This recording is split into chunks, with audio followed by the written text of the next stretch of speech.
Bapa kami dalam surga, kami bersyukur, kami berterima kasih buat malam hari ini.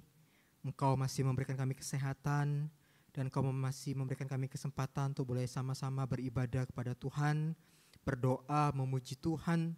Dan sebentar lagi kami akan merenungkan kebenaran firman Tuhan. Kiranya Tuhan yang boleh pimpin kami, Tuhan yang boleh menyertai kami, sehingga firman ini boleh mengingatkan kami kembali ya Tuhan, dan boleh menjadi berkat bagi setiap kami yang mendengar.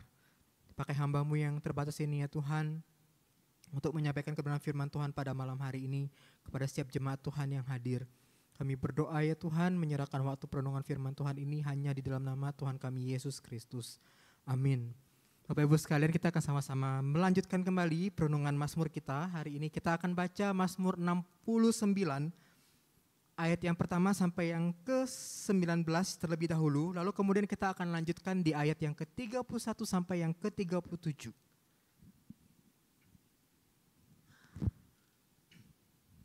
Mazmur 69 dari yang pertama sampai 19, lalu kemudian kita akan lanjutkan di 31 sampai 37. Jika sudah ketemu, saya akan bacakan bagi Bapak Ibu sekalian Mazmur ini. Doa dalam kesesakan untuk pemimpin biduan menurut lagu Bunga Bakung dari Daud. Selamatkanlah aku, ya Allah, sebab air telah naik sampai ke leherku. Aku tenggelam ke dalam rawa yang dalam. Tidak ada tumpuan, aku telah terperosok ke air yang dalam, dan arus banjir menghanyutkan aku. Lesu aku karena berseru-seru, kering kerongkonganku. Mataku pudar karena mengharapkan Allahku. Orang-orang yang membenci aku tanpa alasan lebih banyak dari rambut di kepalaku. Banyak sekali yang ingin membinasakan aku, yang memusuhi aku tanpa sebab. Apa yang tidak aku rampok, aku dipaksa mengembalikan. Ya Allah, Engkau mengetahui kebodohanku, kesalahan-kesalahanku tidak tersembunyi bagimu. Jangan biarkan orang-orang yang menantikan Engkau dipermalukan oleh karena aku. Ya Tuhan, Allah semesta alam, jangan biarkan orang-orang yang mencari Engkau kena aib oleh karena aku, ya Allah Israel. Sebab oleh karena Engkaulah aku menanggung malu, aib mencoreng mukaku. Aku telah menjadi orang luar bagi sanak saudaraku, orang asing bagi anak-anak ibuku, sebab gairah cinta untuk rumahmu menghanguskan aku, dan celaan orang yang mencela Engkau telah menimpa aku. Aku menangis dan berpuasa, tetapi itu pun membawa celaan bagiku. Aku mengenakan kain kabung sebagai pakaianku, dan aku menjadi sindiran bagi mereka.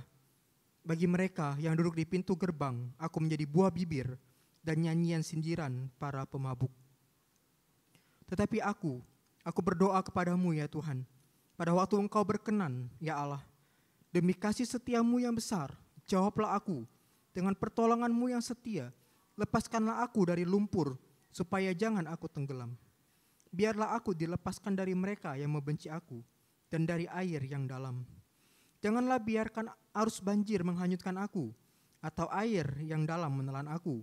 Dan jangan biarkan sumur menutup mulutnya, mengurung aku. Jawablah aku ya Tuhan, sebab sungguh baik kasih setiamu. Berpalinglah kepadaku menurut rahmat-Mu yang besar. Janganlah sembunyikan wajah-Mu dari hamba-Mu, sebab aku tersesak. Segeralah menjawab aku. Datanglah kepadaku, tebuslah aku oleh karena musuh-musuhku, bebaskanlah aku. 31 sampai 37. Aku hendak memuji nama Allah dengan nyanyian, mengagungkan Dia dengan nyanyian syukur. Sebab hal itu lebih berkenan kepada Tuhan daripada sapi jantan, daripada anak lembu jantan yang bertanduk dan berkuku belah. Biarlah orang yang rendah hati melihat dan bersuka cita. Kamu yang mencari Allah, biarlah hatimu bersemangat kembali. Sebab Tuhan mendengarkan orang miskin dan tidak memandang hina orangnya yang tertawan. Biarlah memuji-muji Dia, langit dan bumi, lautan dan segala yang bergerak di dalamnya. Sebab Allah akan menyelamatkan Sion dan membangun kembali kota-kota Yehuda, supaya hamba-hambanya tinggal di sana dan memilikinya. Anak cucu mereka akan mewarisinya, dan mereka yang mencintai namanya akan menetap di situ. Demikian pembacaan firman Tuhan pada malam hari ini, Bapak Ibu sekalian. Bapak Ibu sekalian, bagian yang kita baca hari ini merupakan Mazmur ratapan dari seorang Daud. Mazmur ini ditulis dalam konteks di mana ada yang melihat Daud menghadapi penganiayaan dan kesulitan yang begitu besar. Kalau kita melihat dalam konteks culture-nya atau budayanya, sebenarnya Mazmur seperti ini mencerminkan satu tradisi ratapan dan doa dalam kehidupan orang-orang Israel kuno. Lalu kalau kita melihat kembali, flashback lagi ke dalam bagian-bagian sebelumnya, maka kita akan menemukan Bapak Ibu sekalian, beberapa ayat yang menggambarkan penderitaan dan kesulitan yang dialami oleh Daud. Kita sudah membahasnya bukan dari beberapa minggu yang lalu. Dan di mana dalam ayat-ayat sebelumnya kita bisa melihat bagaimana Daud mengeluhkan tentang penganiayaan yang dialami, pergumulan yang dialami, kesulitan yang dialami, dan kesepian yang ia rasakan. Ia juga memohon Allah untuk apa? Menyelamatkannya dari para musuhnya. Inilah yang dirasakan oleh Daud, Bapak Ibu sekalian. Bapak Ibu sekalian, sebagai informasi bagi kita, dari Mazmur 69 nanti sampai Mazmur 71 yang kita akan terus bahas ke depan, ini merupakan satu kelompok Mazmur ratapan yang memang berisi tentang ratapan dan permohonan itu untuk pembebasan dari para musuh yang mengejek dan mengancam. Nanti minggu depan kita akan bahas Mazmur 70, lalu kemudian Mazmur 71 kita akan bahas 2 minggu lagi. Oleh karena Bapak Ibu yang dikasihi Tuhan, pergumulan yang dialami oleh pemazmur dalam bagian ini sekali lagi bukan satu pergumulan yang memang bukan satu pergumulan yang bisa dikatakan mudah. Di sini kita menemukan bahwa adanya penindasan, dia terisolasi, mengalami kesendirian, ada ejekan dari para musuh yang harus dia hadapi. Tekanan, pressure demi pressure itu harus dialami oleh pemazmur. Jadi kita juga dapat melihat nanti bagaimana ratapan ini Bapak Ibu sekalian, ratapan yang bersifat pribadi ini kemudian nanti akan berubah, itu nuansanya itu menjadi ratapan dalam sebuah komunitas yang ada yang melihat bahwa menjadi satu ratapan komunitas di dalam pembuangan. Dan Bapak Ibu yang dikasihi Tuhan, dari bagian ini kita melihat bahwa penolakan yang dialami oleh pemazmur mungkin harus dipahami sebagai cemoohan dari orang-orang yang mencurahkan penghinaan atas semangat pemazmur bagi rumah Tuhan atau bait suci. Kita bisa lihat dalam ayat yang ke-10. Sehingga ada yang melihat Bapak Ibu sekalian atau mengisyaratkan bahwa musuh-musuhnya ini kemungkinan besar adalah berasal dari orang-orang dalamnya sendiri, dari komunitas tersebut yang telah kehilangan bagian mereka di dalam keselamatan dari Allah. Sehingga mereka datang kemudian mereka menganiaya umat Tuhan. Kita bisa lihat dalam pasal 69 ayat 9, lalu pasal 28 dan sampai 29 Bapak Ibu sekalian. Bapak Ibu sekalian, kalau kita melihat Mazmur ini, saya akan coba bagi beberapa struktur bagian ini supaya kita bisa melihat gambaran dari Mazmur ini. Tadi memang kita bacanya enggak full karena cukup panjang, tapi yang dari Mazmur ini terdapat 5 bagian yang bisa kita sama-sama lihat Bapak Ibu sekalian. Yang pertama, kita bisa melihat itu adanya sebuah permohonan untuk dibebaskan dari musuh. Itu kita bisa lihat dari ayat 2 sampai ayat yang ke-5. Lalu kemudian kita juga melihat adanya pengakuan dari pemazmur akan kebersalahannya yang disertai dengan deskripsi tentang cemoohan yang dia alami. Lalu kemudian kita juga nanti bisa melihat ada permohonan baru untuk dibebaskan dari musuh lagi. Itu di ayat 14 sampai yang ke-18. Lalu kemudian yang keempat juga ada keinginan pemazmur untuk penghakiman dari Tuhan bagi musuh-musuhnya. Dan yang kelima adanya janji dari pemazmur untuk kembali memuji Tuhan dan keyakinan akan pembebasan dan janji akan pembebasan. Dan lalu kemudian kita juga lihat bagaimana nanti dia memuji Tuhan, mencerminkan satu komunitas dalam pembuangan. Bapak Ibu yang dikasihi Tuhan. Kalau kita kembali ke Mazmur ini, kita melihat Mazmur ini dibuka dengan sebuah permohonan yang sangat mendesak untuk segera dibebaskan.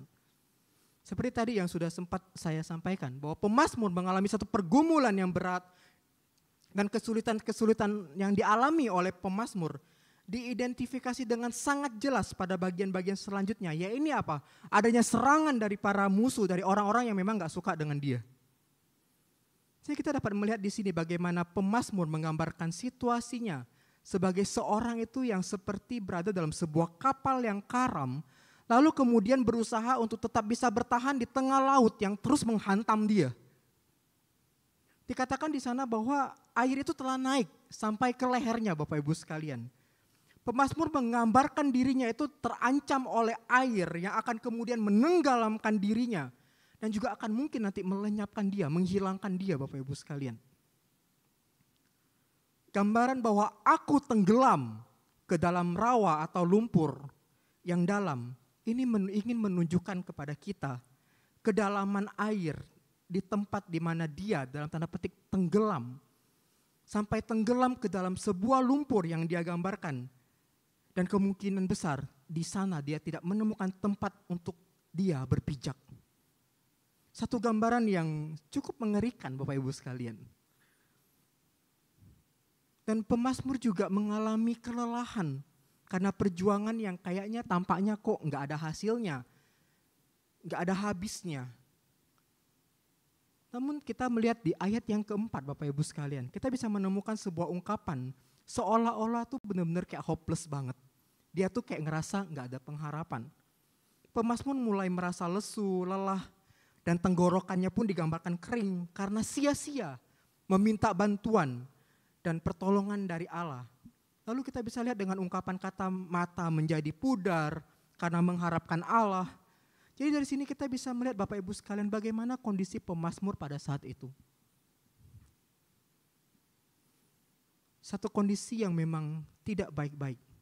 Ancaman dari para musuh yang dahsyat ingin menghancurkannya seperti ombak yang tak henti-hentinya menghantam dia. Dan musuhnya ada di mana-mana. Bapak Ibu sekalian, kalau kita melihat bagian ini, kalau kita baca dengan lebih baik lagi, lebih detail lagi, maka serangan musuh pada bagian ini sebenarnya tidak mendasar. Atau boleh dikatakan bahwa kebenciannya itu tidak beralasan atau tidak pantas dilakukan. Namun itu adalah upaya yang dilakukan sengaja ya untuk menangkap pemazmur dengan memutarbalikkan kebenaran. Pemazmur menekankan ketidakadilan serangan itu dengan menyatakan dia dipaksa harus mengembalikan apa yang tidak dia curi atau yang tidak dia ambil. Walaupun kita melihat pemazmur menggambarkan serangan musuh tidak beralasan dan palsu. Namun Bapak Ibu sekalian ada satu hal yang menarik loh dalam bagian ini.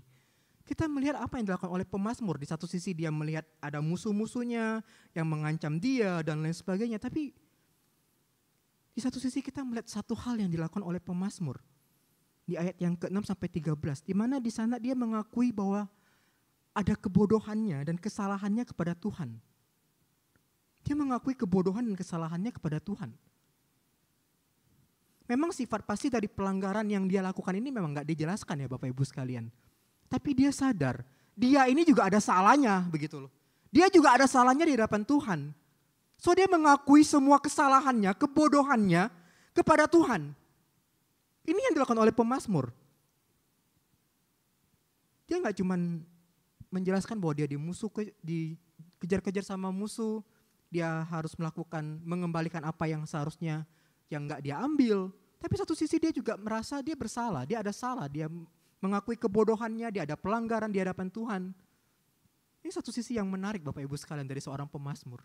Dia sadar, dia juga adalah manusia yang penuh dengan kesalahan dan penuh dengan pelanggaran. Dan dia mengakuinya di hadapan Tuhan.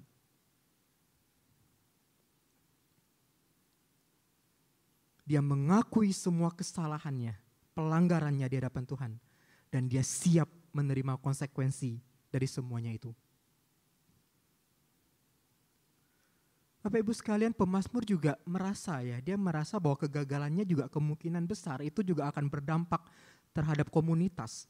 Kita bisa lihat dari harapan pemazmur di mana di sana dia melihat bahwa cemoohannya tidak adil yang dilimpahkan kepadanya itu tidak akan menghasilkan aib atau rasa malu bagi komunitas orang beriman. Bagi bangsa Israel Bapak Ibu sekalian, rasa malu atau aib itu bukanlah masalah soal emosi. Tetapi ini adalah suatu tindakan penolakan dan penghinaan terhadap komunitas tersebut. Sehingga dari sini kita bisa melihat Bapak Ibu sekalian, bahwa celaan yang dialami oleh pemazmur sekali lagi merupakan hasil komitmennya di hadapan Tuhan. bukan karena kegagalan pribadinya. Celaan dari para musuh terhadap pemazmur, itu semua karena komitmennya kepada Tuhan, bukan karena kegagalan atau kesalahan dia, Bapak Ibu sekalian. Ia menanggung banyak celaan dan rasa malu demi Allah, dan dia menerima hinaan yang ditujukan kepada Allah karena semangatnya bagi rumah Allah. Bapak Ibu yang dikasihi oleh Tuhan, setelah menggambarkan pengalaman rasa malu dan ejekan, pemazmur kembali memohon kepada Tuhan untuk dibebaskan. Dari sini pemazmur memohon kepada Allah untuk diberikan waktu yang penuh dengan kemurahan hati Allah. Dia pengen sekali untuk dibebaskan, dia pengen sekali meminta Allah menolong dia. Di mana respon manusia yang tepat adalah percaya dan tindakan Allah yang tepat. Itu adalah satu keselamatan yang kekal. Sehingga dari sini kita bisa melihat Bapak Ibu sekalian, bahwa pemazmur memiliki asumsi pada saat ini adalah saat yang tepat bagi dia untuk memohon pertolongan kepada Allah. Oleh karena itu dia kembali berseru kepada Allah, dia berdoa lagi kepada Allah untuk meminta pertolongan. Dia memohon kepada Allah untuk mengakhiri keadaan yang memang harus dia alami pada saat itu. Dan segera datang untuk menolongnya. Bapak Ibu yang dikasihi Tuhan, pemazmur sadar bahwa Allah itu tahu, Allah mengerti, Allah mengenal terhadap pergumulan atau celaan yang ditujukan kepadanya oleh para musuhnya. Cemoohan yang tidak pantas yang harus dia terima membuatnya patah hati, tidak berdaya. Pemazmur menantikan orang-orang yang ikut berbagi rasa, tetapi tidak ada. Menantikan penghibur-penghibur yang dia harap bisa menghiburnya, enggak ada. Kurangnya perhatian yang menyakitkan seperti ini Bapak Ibu sekalian, juga bisa kita lihat di dalam perjanjian baru, menggambarkan perlakuan yang menghina terhadap Kristus yang mati di atas kayu salib. Jemaat yang dikasihi oleh Tuhan, pergumulan yang berat dan tidak adil yang dialami oleh pemazmur membuat pemazmur meminta Allah untuk menyatakan keadilannya dan penghakimannya. Pemazmur menyatakan semua kekesalannya, semua kemarahannya, dan apa yang dia rasakan kepada Allah. Dia ungkapkan semua itu, apa yang dia rasakan, semua dinyatakan semua kepada Allah. Namun Bapak Ibu sekalian, ekspresi kemarahan yang jujur ini ditempatkan pada konteks untuk meminta Tuhan yang bertindak, bukan dirinya. Dan Tuhanlah yang dipanggil untuk menunjukkan keadilannya, mencurahkan amarahnya atas mereka. Dan biarlah murka Allah yang menyala-nyala itu menimpa mereka. Bapak Ibu sekalian, sekali lagi kita perlu mencatat dalam hal ini. Sebelum pemazmur meminta Allah untuk menghukum para musuh-musuhnya, pemazmur mengakui bahwa Allah sudah terlebih dahulu memproses dia dulu. Dengan mendisiplinkannya dia, dengan mendisiplinkan dia. Itu tadi yang saya bilang. Bagaimana dia mengakui setiap pelanggarannya dia siap menerima konsekuensi sebenarnya dari pelanggarannya dia. Dia sadar sebelum dia mendoa seperti ini, dia udah minta Tuhan bentuk dia dulu nih. Mengampuni dia. Dia ungkapkan semua Bapak Ibu sekalian. Dia menaikkan segala doa-doa dia di hadapan Tuhan, dia meminta ampun atas pelanggarannya. Dan dia mengakui kebodohannya di hadapan Tuhan. Jadi pemazmur di sini Bapak Ibu sekalian udah evaluasi diri dulu sebelum dia minta sama Tuhan. Dia udah evaluasi diri dulu sebelum dia minta sama Tuhan. Dia udah evaluasi diri dan dia juga sudah menerima mungkin disiplin daripada Tuhan. Bapak Ibu yang dikasihi Tuhan. Pemazmur kemudian mengakhiri bagian ini dengan permohonan kepada Allah untuk menyelamatkan dan melindunginya. Bapak Ibu sekalian, kita bisa melihat terjadi satu perubahan suasana ditunjukkan dalam bagian ini Bapak Ibu sekalian. Dari permohonan yang menyedihkan untuk pembebasan, ini menjadi sumpah untuk kemudian itu menjadi sebuah pujian bagi Tuhan dengan nyanyian. Dia berjanji dia akan memuji Tuhan. Dan memang tidak diragukan lagi Bapak Ibu sekalian. Pemazmur melakukannya. Dia melakukannya. Ia ingin Tuhan dimuliakan melalui penyembahannya. Kesaksiannya kepada orang-orang yang membutuhkan dalam seluruh ciptaan dan seluruh Israel. Ia meminta Tuhan juga untuk melindungi dan menyediakan kebutuhan orang-orang miskin yang dianiaya dan dieksploitasi. Dan dari bagian terakhir ini kita juga bisa melihat terdapat kiasan terhadap keadaan komunitas yang berada dalam pembuangan, di mana mereka adalah umat tawanan Allah yang menantikan hari Tuhan dan akan membangun kembali kota-kota Yehuda, sehingga orang-orang akan menetap di sana dan memilikinya dan mewarisinya. Dari sini kita dapat melihat bahwa mereka yang hidup di dalam pembuangan diajak kembali untuk melihat masa depan, bahwa ada janji-janji Allah kepada bapak leluhur mereka kemudian akan ditegakkan kembali bagi mereka yang mencarinya, bagi anak cucu mereka yang mencintai namanya. Bapak Ibu yang dikasihi Tuhan, dari Mazmur ini ketika saya mencoba mempersiapkan Mazmur ini bergumul dengan firman Tuhan ini, maka saya menemukan beberapa hal yang memang kita bisa sama-sama pelajari pada bagian ini. Kita bisa melihat Bapak Ibu sekalian, di tengah pergumulan yang kita hadapi, mungkin kita dicemooh oleh orang kiri kanan kita, ada musuh-musuh yang tidak suka sama kita, yang terjadi bukan karenanya salah kita dan lain sebagainya, kita difitnah dan lain sebagainya yang mungkin terjadi dalam hidup kita. Di tengah kesesakan yang kita alami Bapak Ibu sekalian, Tuhan tahu, Tuhan mengetahui semua yang kita alami. Dia mengerti pergumulan engkau dan saya. Enggak cuman tahu pergumulannya kita, Allah juga tahu kok setiap dosa-dosa kita kok. Inilah yang dilihat oleh pemazmur. Bagaimana dia sadar sekali lagi, dia mengetahui kesalahannya dan kebodohan yang dia lakukan, sehingga dia berani minta Tuhan untuk mendisiplinkannya Bapak Ibu sekalian. Jadi Bapak Ibu yang dikasih Tuhan, kita harus sadar dari perenungan ini, kita melihat di dalam kesesakan yang kita alami, di tengah pergumulan yang kita alami, Tuhan mengerti kondisi kita. Tuhan mengenal situasi hidup kita. Tuhan mengenal kelemahan kita. Dan kita percaya bahwa Tuhan bisa memakai segala sesuatu dalam kehidupan kita untuk memuliakannya Bapak Ibu sekalian. Karena Allah mengerti akan kondisi kehidupan kita, akan kondisi hidup kita, maka kita pun bisa datang kepadanya untuk berdoa dan dengan jujur mengungkapkan setiap apa yang kita rasakan di hadapan Tuhan. Tidak hanya pergumulan, tetapi juga kita mengakui dosa-dosa kita di hadapan Tuhan.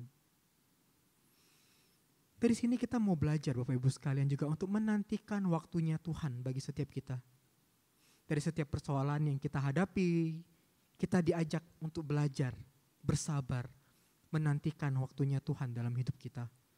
Karena kita percaya Bapak Ibu sekalian, seperti apa yang dikatakan dalam Roma pasal 8:28, bahwa Tuhan turut bekerja dalam segala sesuatu untuk mendatangkan kebaikan bagi mereka yang mengasihinya. Waktunya Tuhan adalah waktu yang terbaik bagi setiap kita.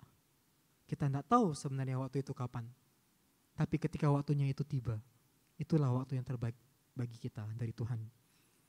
Dan di dalam masa-masa penantian waktunya Tuhan, Bapak Ibu sekalian, di tengah pergumulan kita mungkin berdoa kepada Tuhan, kita memohon kepada Tuhan, kita menantikan waktunya Tuhan menjawab setiap doa dan pergumulan kita, maka kita juga perlu sekali lagi belajar untuk beriman sama Tuhan. Sehingga di masa-masa itu kita bisa terus mengalami yang namanya bagaimana kita itu berelasi dengan Tuhan, dan bagaimana kita bisa bertumbuh secara rohani Bapak Ibu sekalian. Dan teruslah mengingat akan janji setia Tuhan dalam kehidupan kita. Seperti bangsa Israel yang berada dalam pembuangan. Mereka terus melihat janji-janji Allah ke depan Bapak Ibu sekalian, yang kemudian akan ditegakkan kembali. Janji-janji Tuhan itu bisa membuat kita itu lebih bersemangat harusnya. Dan janji-janji Tuhan itu pun kita bisa melihat bahwa kita bisa memuji Tuhan. Seperti pemazmur, dia bisa memuji Tuhan. Dan melalui setiap penyembahan dalam hidupnya, dia rindu Tuhan dipermuliakan. Mari Bapak Ibu sekalian, melalui perenungan ini kita diingatkan kembali bersama-sama.